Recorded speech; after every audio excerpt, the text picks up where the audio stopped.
This video is sponsored by Delete Me. It's late 1943, and the German capital lies dormant in the late hours of the night when a low, menacing hum breaks through the clouds. The British bombers have arrived, their shadows creeping over Berlin, ready to wreak havoc with their payloads. But the Luftwaffe's night hunters have been lying in wait. NJG-1 pilots, Germany's elite night fighter wing, are already in position. They are the final line between Allied bombers and the heart of Nazi Germany. Moving like ghosts, they approach their targets just out of radar range, diving swiftly to position themselves beneath the bombers' vulnerable underbellies. Before the British crews notice what's happening underneath them, the German fighters surge upward, opening fire from their upward-firing Schräge Musik cannons, striking where their enemy is weakest. Amid the chaos, British pilots wrestle with control. Fingers tighten on the aircraft's controllers as the German night fighters press their attack, determined to halt the campaign that could win the war for the Allies. The battle for Berlin has begun, and the NJG-1 is ready to turn the night sky into a gruesome battlefield. The British bombers flew over Nazi Germany, thinking the darkness would protect them. But NJG-1 knew better, as they had mastered the night and used its very darkness against their enemies. These night fighters struck from below, undetected until it was too late. Today, the threats have changed, but the tactics remain the same. The modern battlefield isn't in the skies, it's online. And the ones lying in wait aren't fighter pilots, they're data brokers. Just like NJG-1, data brokers are waiting in the shadows, gathering intel on you without your knowledge. They compile and sell your name, address, phone number, and even details about your family, often linking this information to past addresses, workplaces, and online activity. You won't see them coming, but by the time you do, your personal data is already being traded across the web. That's why we at Dark Skies trust Delete Me, a service designed to hunt down and remove personal data from hundreds of data broker sites across the web. Within days of signing up, our Delete Me dashboard showed just how many places had been collecting and selling our information without our consent. But it's not just about removing it and calling it a day, as they can get it back in just days, with very little you can do about it. Delete Me and their privacy experts work continuously to eliminate and monitor our data, making sure it stays removed permanently. But these entities are not just after your information, and can link your information to your relatives, putting your loved ones at risk too. That's why Delete Me offers family plans, ensuring everyone stays protected. Don't let your personal data remain an easy target. Take back control. Click the link in the description and use promo code DARKSKIES for 20% off your Delete Me subscription. Because in today's world, the worst threats are the ones you never see coming. The Night War begins. In 1939, as Nazi Germany began its expansion over Europe, Britain took to the skies to challenge Hitler's Dominion campaign. A week before Christmas, the Royal Air Force dispatched 22 Vickers-Wellington bombers to attack German naval forces in the Heligoland Bight. Their mission: disrupt U-boat support and weaken Hitler's grip before the Atlantic became a Nazi stronghold. The Wellingtons soared toward their target, but as they hovered above the North Sea, no German vessels were found besides ships stationed at Wilhelmshaven harbor, vessels protected by strict protocols that prohibited attacks that could endanger civilians. Empty-handed, the bombers turned back, exposed beneath a clear sky with no clouds to shield them from enemy eyes. Before they could reach safety, the sound of enemy engines surrounded the British pilots. A swarm of 44 Luftwaffe fighters, composed of Messerschmitt Bf-109s and Bf-110s, descended upon the British bombers. Outnumbered 2-1, the British had little room to maneuver. Their 303 Browning machine guns exploded as they tried to fend off the attack. 2 German fighters spiraled out of control and crashed into the waters below. But the Luftwaffe's pilots were relentless. The German warplanes darted through the formation, ripping into the Wellingtons and plucking them from the skies one by one. By the time the surviving bombers limped back to British soil, 10 had been obliterated, 2 ditched into the sea, and 3 crash-landed in East Anglia. Only a few made it back in one piece. That day, the RAF lost 56 of its airmen. The skies belonged to the Luftwaffe. If Britain were to challenge Germany's dominance, day bombings would no longer be an option. The Night War was about to begin.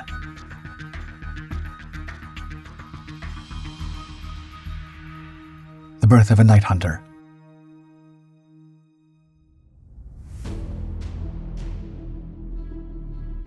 As British bombers adapted to the shadows, launching raids under the cover of darkness, Germany was forced to confront a new kind of warfare, embracing shadowy battlefields where enemies could be lurking at every corner. The Luftwaffe was in desperate need of a hero to lead them against the British nocturnal menace. The answer came in the form of Wolfgang Falk, a seasoned wing commander tasked with assembling a specialized unit of night hunters. On June 22, 1940, Nachtjagdgeschwader 1, also known as NJG-1, was born. The unit brought together pilots from various backgrounds and squadrons, each with different skill sets, yet limited experience in night combat. Their approaches to nocturnal warfare varied greatly, as did their preferred aircraft. The Messerschmitt Bf-110, with its unmatched speed and agility, quickly became a favorite among NJG-1 staff, who deemed the aircraft perfectly suited for quick strikes. Meanwhile, the Junkers Ju-88, initially dismissed as a lame duck, proved its worth as a versatile aircraft, capable of interception, intruder missions, and reconnaissance. Despite Germany's growing efforts in night operations, the Luftwaffe struggled to keep pace with the enemy. The Würzburg radar, while advanced for its time, often fell short during battle. Identifying friend from foe in the pitch black was often an impossible mission, leaving the Germans vulnerable to strikes from their own comrades. To counter this, the Luftwaffe devised the Helle Nachtjagd, the illuminated night hunting system.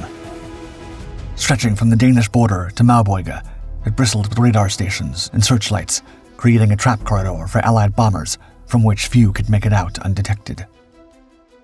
Still, the British bombers had evolved into agile, nocturnal creatures.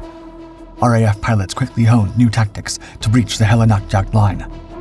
As they neared the danger zone, they plunged into steep dives, accelerating at breakneck speeds and hugging low altitudes to escape the piercing beams of searchlights and leaving the enemy forces behind. Lighting up the night.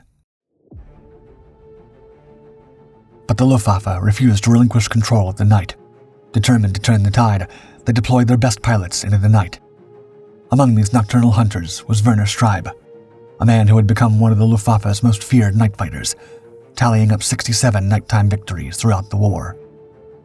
One night, around 2 a.m., over the German region of Saarbrück, Streib detected an unidentified aircraft that nearly doubled the size of his own, slicing through the darkness. It was an Armstrong Whitworth Whitley, a heavily armed British bomber capable of carrying a 7,000-pound payload. Streib maneuvered into position, weaving through the night, Hart going as fast as the engine of his Bf-110. He unleashed a burst of gunfire, but the Whitley's fuselage proved hard to crack. The bomber's defensive gunners returned fire, spitting streams of tracer fire that lit up the night. Streib dodged and twisted, barely evading the counterfire, while keeping his sights locked on the enemy. The two aircraft danced in the dark, neither pilot daring to let their guard down for a single second. Finally, Streib had a breakthrough. His bullets tore into the Whitley's engines and fuselage. The Whitley began to lose altitude. Moments later, it crash-landed in the German countryside, marking one of the first victories for the NJG-1.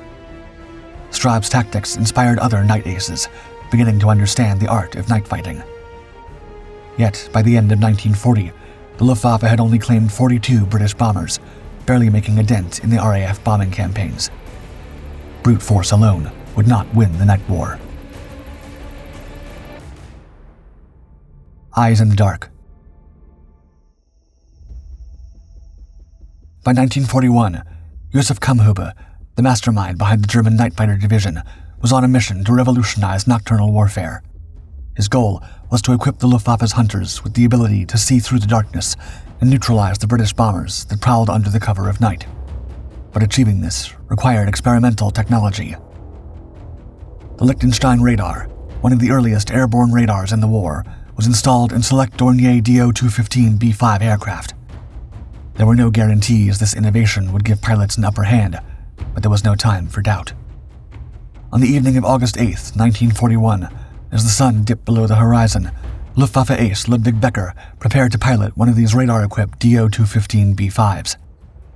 The last traces of daylight were already gone when the Liechtenstein radar sprang to life, detecting a fast-moving target advancing through the shadows. For Becker, it was showtime. The target was a Vickers Wellington.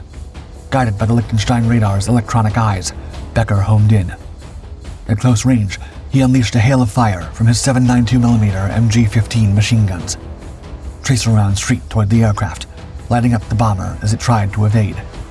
The Wellington held for a moment, but quickly succumbed to the unforgiving barrage. Flames erupted from the stricken bomber, the blaze illuminating the night upon its crash.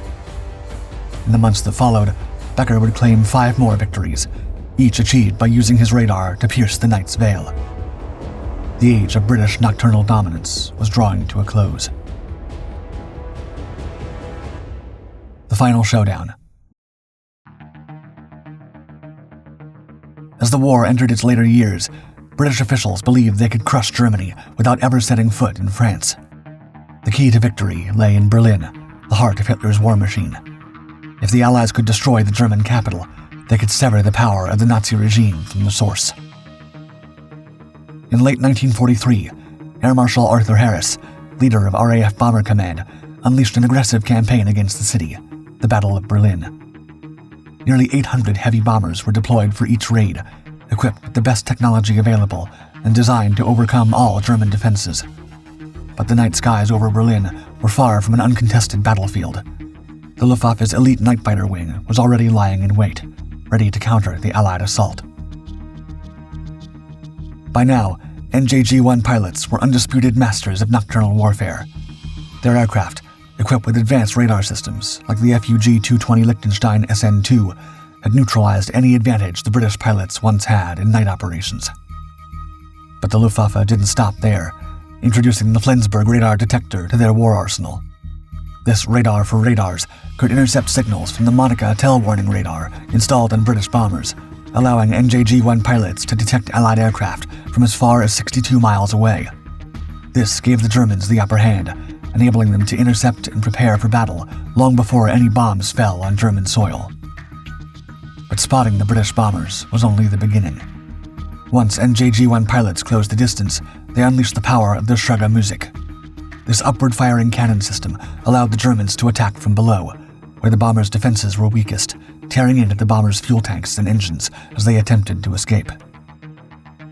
Even if British aircraft managed to survive Berlin's defense, they still had dangers awaiting them on their way back to base.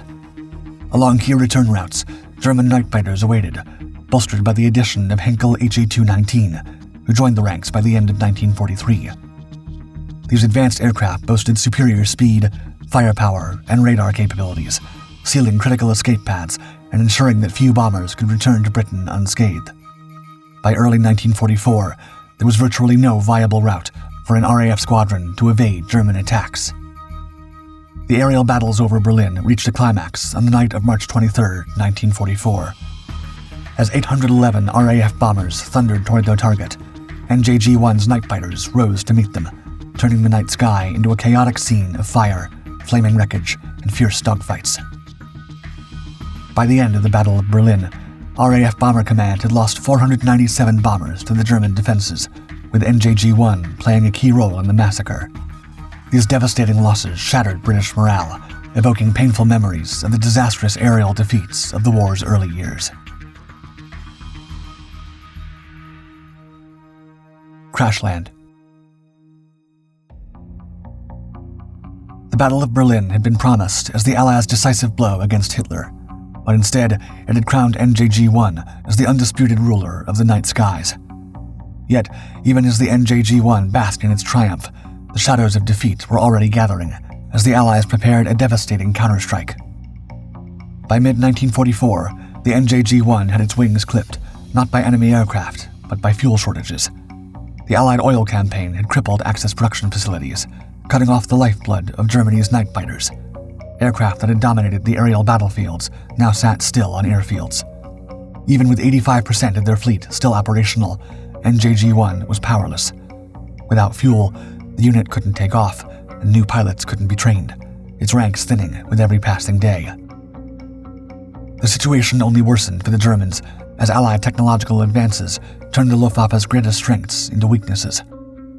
British No. 100 Group Mosquitoes, armed with serrate radar detectors, used the emissions from German SN-2 radar systems to hunt their prey. Adding to the chaos, Allied Prefectos exploited German identification friend or foe systems, forcing NJG-1 pilots to deactivate their equipment to avoid detection. This left them blind, vulnerable to enemy ambushes and friendly fire.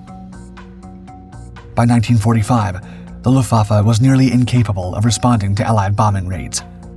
The once coordinated aerial defenses were reduced to scattered efforts as NJG-1's airfields became graveyards for abandoned aircraft.